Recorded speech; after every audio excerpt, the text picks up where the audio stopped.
وعلى آلك وأصحابك يا إمام القبلتين ويا وسيلتنا في الدارين. حمد و صلاة کے بعد معزز و محتشم حاضرین و سامعین، اللہ جل جلالہ کے فضل و کرم سے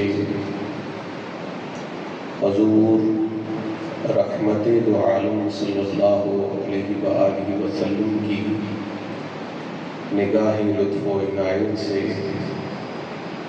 جمعۃ المبارک کی بابرکت ساعتوں میں مجھے اور آپ کو مسجد شریف کی حاضری نصیب ہو رہی ہے۔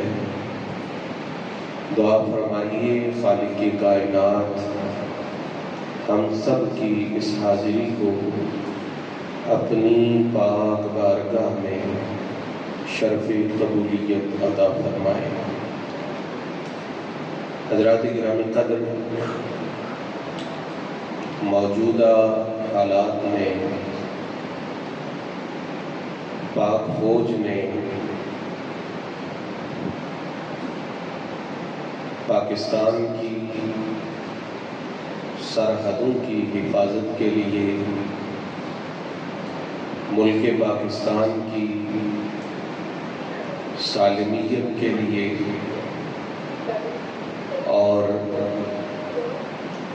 اسلام اور مسلمانوں کے دفاع کے لیے ہمارے پڑوسی دشمن ملک کے خلاف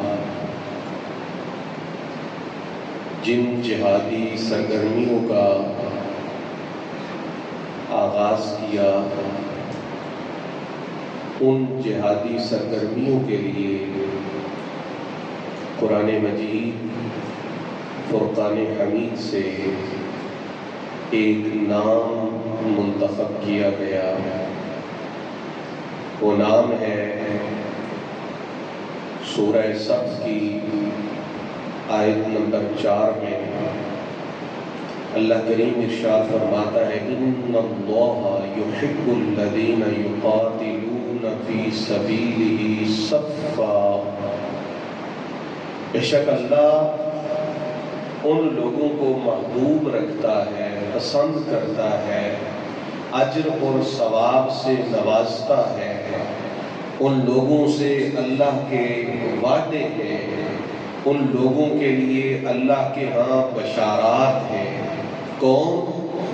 الذین یقاتلون فی سبیلہ، جو اس رب کی رضا کے لیے اس کی راہ میں لڑتے ہیں، قتال کرتے ہیں، جنگ کرتے ہیں، صفاً، صف بستہ ہو کر، پورے ڈسپلن کے ساتھ، پورے نظم و ضبط کے ساتھ، ہوش و حواس کو قائم رکھتے ہوئے، کأنہم بنیان مرصوص،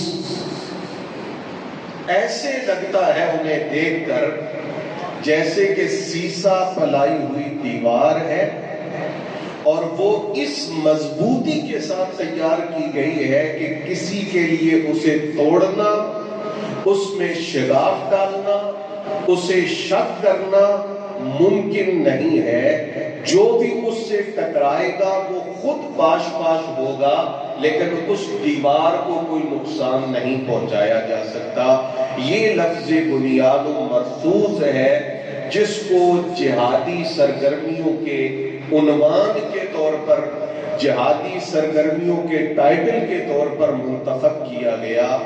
اور الحمدللہ میں ایک بات عرض کرتا ہوں، کافروں کے مقابلے میں پوری قوت سے، پوری تیاری سے، پورے جوش سے، پورے جذبے سے لڑنا چاہیے، لیکن جہاد جو مسلمانوں کی طرف سے ہوتا ہے اس میں قوت سے زیادہ برکت کا عمل دخل ہے، قوت سے زیادہ روحانیت کا عمل دخل ہے، قوت سے زیادہ اللہ جل جلالہ کی طرف سے آنے والی مدد کا عمل دخل ہے، اعانت الہی کا عمل دخل ہے۔ تو قرآن مجید کے ایک لفظ کی برکت نے، پاکستان کو پوری دنیا پر نام وری بھی عطا فرمائی، عزت بھی عطا فرمائی، توقیر بھی عطا فرمائی۔ ایک بات عرض کر رہا ہوں، سوچیں، قرآن کے ایک لفظ کی اتنی برکت ہے تو پورے قرآن میں برکتیں کتنی ہیں؟ اگر یہ مسلمان قرآن کے ایک لفظ کو لے کر میدان میں اترا ہے تو اللہ تعالیٰ نے اتنی عزتیں مسلمانوں پر نچھاور فرمائی ہیں۔ اگر یہ رب کے پورے کلام کا نظام اپنے وجود پہ، اپنے ملک پہ، اپنے معمولات پہ، اپنے معاملات پہ نافذ کر کے دنیا کے نقشے پہ موجود ہوگا، اس کی عزتیں کتنی ہوں گی، اس کا وقار کتنا ہوگا، اس کا مرتبہ کتنا ہوگا، امت مسلمہ کا رعب اور دبدبہ کتنا ہوگا۔ اور کیوں نہ ہو کہ میرے آقا کا فرمان، حضور کی حدیث ہے، سرکار نے فرمایا ایک کتاب ہے جس کی وجہ سے قومیں پست بھی ہوتی ہیں، قومیں بلند بھی ہوتی ہیں۔ فرمایا وہ کتاب قرآن ہے، اللہ کی آخری اور لاریب کتاب۔ فرمایا جو لوگ اسے تھام لیتے ہیں وہ بلند ہوتے ہیں، ان کو پستی کی طرف کوئی طاقت نہیں لے جا سکتی، اور جو اس کتاب کو چھوڑ دیتے ہیں، جو اس کتاب سے رشتہ اور ناطہ توڑ دیتے ہیں، فرمایا پھر ان کو کوئی چیز ذلت سے بچا نہیں سکتی۔ پیسہ نہیں بچا سکتا، مال نہیں بچا سکتا، طاقت نہیں بچا سکتی، قوت نہیں بچا سکتی۔ جی پیسہ بھی ہے، مال بھی ہے، دولت بھی ہے، سب کچھ ہے، اور سب سے بڑھ کر یہ کہ حرمین شریفین کی پاسبانی بھی ہے، اور قرآن چھوڑ دیا تو اللہ تعالیٰ نے کافروں کے سامنے جھکا دیا، بلکہ وقت کے فرعون کے سامنے جھکایا، اور پوری دنیا پر ذلت اور رسوائی کا نشان بنایا۔ کن لوگوں کو؟ جو حرم کے پاسبان کہلوانے والے ہیں اور جو حرم کی پاسبانی کا دعویٰ رکھنے والے ہیں، پر قرآن سے ان کا تعلق نہیں۔ قرآن تو کہتا ہے نا کہ فحش کے قریب، بے حیائی کے قریب، بے پردگی کے قریب جانا مومن کے لیے جائز نہیں۔ اب میں مزید تبصرہ نہیں کر سکتا، سب لوگ جانتے ہیں جب قرآن کی ان حدوں کو توڑا گیا، نہ پیسہ بچا سکا، نہ مال بچا سکا، نہ دولت بچا سکی، نہ منصب بچا سکا۔ رب تعالیٰ نے دنیا میں ذلیل اور رسوا کیا، اور یہ ذلت مزید بڑھے گی، اس میں اضافہ ہوگا، حتیٰ کہ یہ لوگ بے نام اور بے نشان ہوں گے، اور رب تعالیٰ اپنے پاک گھر کی پاسبانی کے لیے اور اپنے محبوب کریم کے پاک گنبد کی پاسبانی کے لیے ان لوگوں کو منتخب کرے گا جن کے سینے قرآن سے روشن ہوں گے اور جن کی زبانیں مصطفیٰ کریم کے فرمان سے منور ہوں۔ تو میں یہ عرض کر رہا تھا کہ ایک لفظ کو ہماری پاک فوج نے قرآن سے جڑا، بنیان مرصوص، اور اس کی برکت سے اللہ جل جلالہ نے پوری دنیا کے اندر وہ اعزاز، وہ آبرو، وہ عزت بخشی کہ شاید تاریخ میں اس کی مثال بہت کم ملتی ہے۔ ہاں ملے گی تو اس کی مثال دور نبوت میں حضور کے زمانے میں ملتی ہے کہ مسلمانوں کا نقصان بھی نہ ہوا ہو اور پورا مکہ فتح ہو گیا۔ یہ حضور کے دور میں مثال ہے کہ نقصان 0% ہے، اللہ نے پورا مکہ حضور رحمت عالم صلی اللہ علیہ وآلہ وسلم کے غلاموں کے ہاتھوں میں دے دیا۔ اس کی مثال وہاں ملتی ہے، اور اس قرآن مجید کی برکت سے ایک مثال تازہ ہم نے اپنی آنکھوں کے سامنے دیکھی۔ اب یہ جو لفظ ہے بنیان مرصوص، اس میں بڑی گہرائی ہے۔ حضور کا ارشاد آپ لوگ سنتے ہیں نا، سرکار نے فرمایا میں تمہیں دو چیزیں دے کے جا رہا ہوں، ایک قرآن اور دوسرا میری اہل بیت۔ یہ حضور کا فرمان مبارک ہے۔ اب یہ جو لفظ ہے نا بنیان مرصوص، اس کے اندر یہ دونوں چیزیں موجود ہیں، قرآن بھی اور اہل بیت اطہار بھی۔ قرآن واضح ہے، یہ قرآن کی آیت، قرآن کا حصہ، قرآن کا جز ہے، قرآن کے الفاظ ہیں، لیکن آپ کتب تفسیر اٹھا کر دیکھیں، آپ کتب تاریخ اٹھا کر دیکھیں، آپ کتب سیرت اٹھا کر دیکھیں، بالخصوص ایک کتاب کا نام میں لے رہا ہوں، شواہد التنزیل، اس کتاب کے اندر بھی یہ بات موجود ہے کہ یہ جو لفظ ہے نا بنیان مرصوص، یہ حضور سیدنا علی المرتضی کرم اللہ تعالی وجہہ الکریم کے القابات میں سے ایک لقب بھی ہے۔ سیدنا علی کے القابات میں سے ایک لقب بنیان مرصوص ہے۔ ایسے نہیں یہ لفظ منتخب کیے جاتے، قرآن بھی ہے اور اس لفظ کا حضور کی اہل بیت کے ساتھ تعلق دیکھیے، کہا مولا کائنات کے القاب میں سے ایک لقب ہے، اور اس کی وجہ یہ ہے چاہے بدر کا میدان ہو، چاہے احد کا میدان ہو، چاہے خندق کا میدان ہو، چاہے خیبر کا میدان ہو، کوئی جنگی مہم ایسی نہیں ہے جس میں سیدنا علی میدان میں اترے ہو اور کوئی کافر علی کے مقابل آیا ہو اور علی سے ٹکرا کر پاش پاش نہ ہوا ہو۔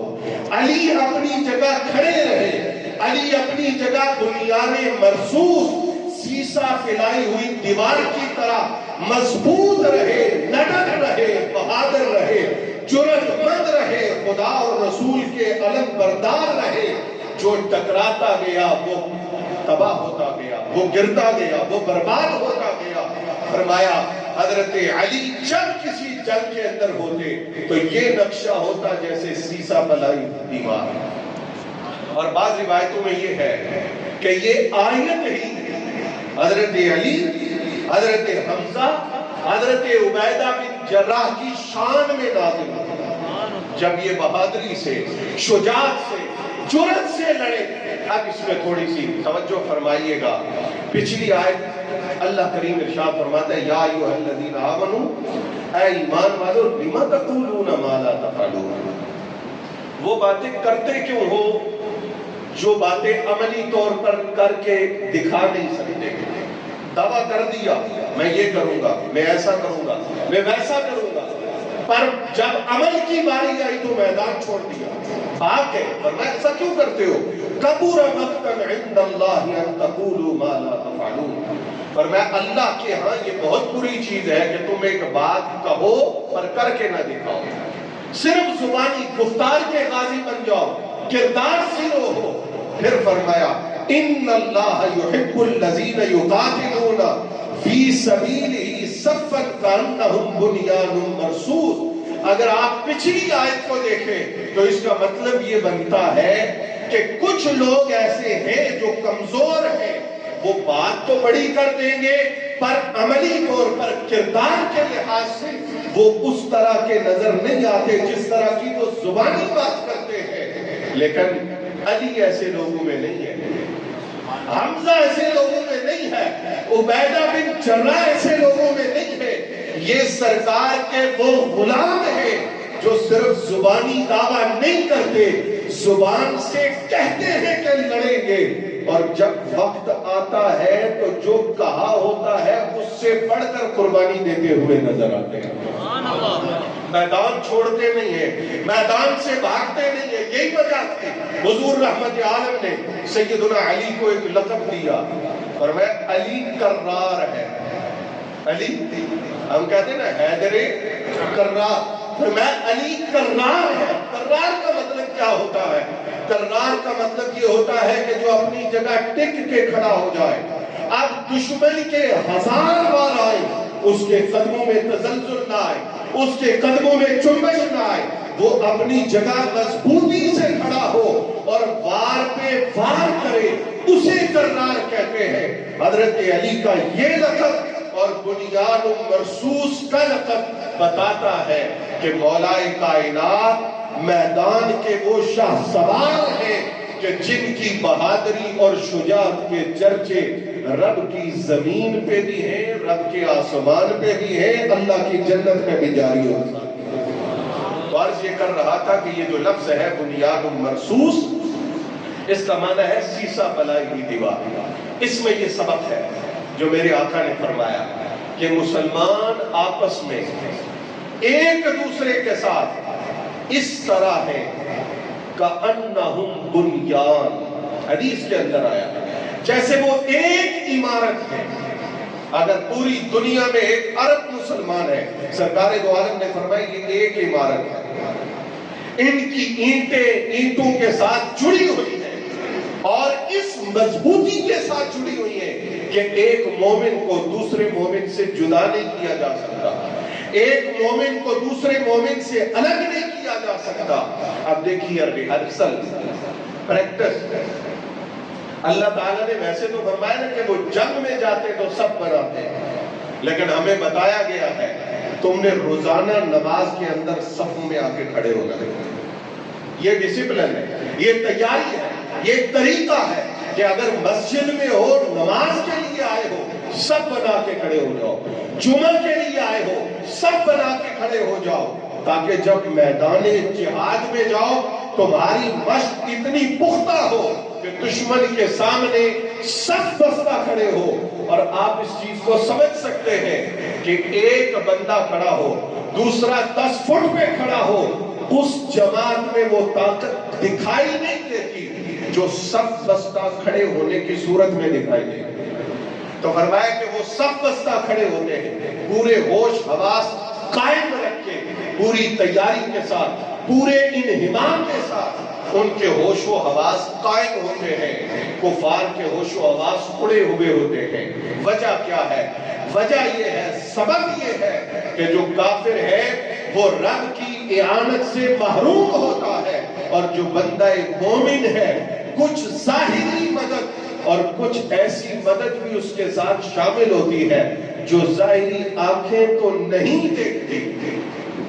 آج کل کچھ لوگ کہتے ہیں کہ جناب یہ آپ کیسے کہتے ہیں فلاں بزرگ آگے مدد کے لیے، بعض لوگ مذاق اڑاتے ہیں ان چیزوں کا، جنگ لگی ہوئی تھی فلاں بزرگ آ گئے، فلاں صاحب آ گئے، فلاں ولی اللہ آ گئے۔ میں نے کہا اس میں حیرت کیا ہے؟ اگر آسمان سے فرشتے آ سکتے ہیں تو زمین سے رب کے ولی نہیں آ سکتے؟ یہ تو قرآن کہتا ہے نا کہ جب ایمان والے لڑتے ہیں تو اللہ کے فرشتے ان کی مدد کے لیے نازل ہوتے ہیں، اور فرشتے نظر بھی نہیں آتے، صرف کافر کی گردن کٹی ہوتی ہے، جب بظاہر کاٹنے والا کوئی نظر نہیں آتا تو پتہ چلتا ہے یہ جبریل کا مارا ہوا ہے، یہ میکائیل کا مارا ہوا ہے، اس کو کسی اور فرشتے نے مارا، اس کو کسی اور فرشتے نے مارا۔ تو جب مسلمانوں میں اتحاد ہو، یگانگت ہو، یکجہتی ہو، آپس میں ایک دوسرے کے ساتھ تعلق کی مضبوطی ہو، تو اللہ تعالیٰ کی مدد پہنچتی ہے، رب کے ملائکہ اترتے ہیں، رب کی نصرت آتی ہے، اللہ کی اعانت ان کے ساتھ آتی ہے۔ تو فرمایا کأنہم بنیان مرصوص کا سبق اس طرح یاد کرو کہ حالت جنگ نہ بھی ہو تو تمہارے درمیان محبت ہونی چاہیے، اتحاد ہونا چاہیے، قربت ہونی چاہیے، تعلق ہونا چاہیے، ایک دوسرے کا نفع اور نقصان سمجھو کہ تمہارا اپنا ذاتی نفع اور اپنا ذاتی نقصان ہے، یہ محبت تمہارے درمیان ہمیشہ رہے گی، تو پھر میدان جنگ میں بھی یہ محبت قائم رہے گی۔ میں صرف اشارہ کر رہا ہوں، ہمارے ہاں تمام حدیث کی کتب کے اندر، قرآن کریم کی آیات کے بعد حدیث کی کتب کے اندر ایک چیپٹر قائم کیا جاتا ہے صلاۃ الخوف۔ صلاۃ الخوف سے مراد وہ نماز ہے جو حالت جنگ میں پڑھی جائے۔ قرآن مجید نے اس کا پورا طریقہ بیان کیا ہے۔ آدھی نماز آدھے مجاہد پڑھے، پھر وہ چلے جائیں، کھڑے ہو جائیں جنگ میں، پھر آدھی نماز آدھے مجاہد پڑھے۔ اب سبحان اللہ، یہ نظام آپ کو دنیا کی کسی تہذیب میں دیکھنے کے لیے نہیں ملے گا کہ حالت جنگ ہے لیکن پورے نظم و ضبط کے ساتھ اللہ کی عبادت نماز کی صورت میں بھی ہو رہی ہے، اور پورے نظم و ضبط کے ساتھ آقا کریم کی رہنمائی میں مجاہدین دفاع اسلام اور جہاد فی سبیل اللہ کے لیے بھی کھڑے ہوئے نظر آتے ہیں۔ یہ ڈسپلن صرف اسلام کے اندر ہے، صرف اس دین کے اندر ہے۔ حضرات گرامی قدر، آج پوری دنیا کے اندر مسلمانوں کے لیے یہ بنیان مرصوص کے لفظ کا پیغام ہے۔ اصل میں اللہ جل جلالہ کی طرف سے، ویسے تو سارا قرآن سبحان اللہ ہر لفظ ہدایت ہے، لیکن کسی لفظ کا کسی خاص موقع پر تمام لوگوں کے کے ذہنوں تک پہنچ جانا، اس کی شہرت ہو جانا، دراصل کوئی سبق ہوتا ہے جو اللہ کی طرف سے بندوں کو یاد کروایا جاتا ہے، اس پر تنبیہ کی جاتی ہے، وہ دہرایا جاتا ہے۔ اس وقت بنیان مرصوص، بنیان مرصوص۔ اور الحمدللہ جو پاکستان کے دشمن اور اسلام کے دشمن مد مقابل آئے، وہ تو اپنی زبان سے بنیان مرصوص پڑھ نہیں سکتے، وہ بنیان مرصوص فوج کا مقابلہ کیسے کر سکتے؟ وہ یہ لفظ ادا نہیں کر سکتے، تو جس فوج کا ٹائٹل بنیان مرصوص ہے وہ ان کا مقابلہ کیسے کر سکتے ہیں؟ تو بنیان مرصوص کے اندر یہ پیغام ہے، شرق سے لے کر غرب تک، شمال سے لے کر جنوب تک ضرورت ہے مسلمانوں کو ایک ہونے کی۔ ہم قبائل میں بٹے ہوئے ہیں، ہم زبانی اختلافات میں بٹے ہوئے ہیں، ہم رنگ اور نسل کے اختلاف میں بٹے ہوئے ہیں، لیکن جب دشمن حملہ کرتا ہے تو وہ یہ نہیں دیکھتا کہ پنجابی ہے یا سندھی ہے، بلوچی ہے یا پختون ہے، وہ صرف ایک چیز دیکھتا ہے، یہ کلمہ دو ہے، یہ لا الہ الا اللہ محمد رسول اللہ پڑھنے والا ہے، یہ مسلمان ہے، یہ نبی آخر الزمان پر ایمان رکھنے والا ہے۔ جب دشمن کا مقابلہ ہو، جب دشمن سے نبرت آزما ہونا پڑے، تو بنیان مرصوص ہمیں اپنے تمام نجی اختلافات کو ایک سائڈ پہ رکھ کے ان اختلافات سے باہر نکل کر، ان اختلافات سے بالا ہو کر دشمن کے مقابلہ میں اور دشمن کے سامنے دفاع اسلام کے لیے اور دفاع امت مسلمہ کے لیے تیار رہنا چاہیے۔ دعا ہے اللہ جل جلالہ اس امت کو قرآنی شعور سے دوبارہ تعلق قائم کرنے کی توفیق عطا فرمائے، اور پھر ہمیں اسی پاک کتاب کی روشن آیات کا نور اپنے سینے میں لے کر پوری دنیا میں یہ روشنی پھیلانے کی سعادت اور توفیق مرحمت فرمائے۔ وما علیہ الا البلاغ المبین۔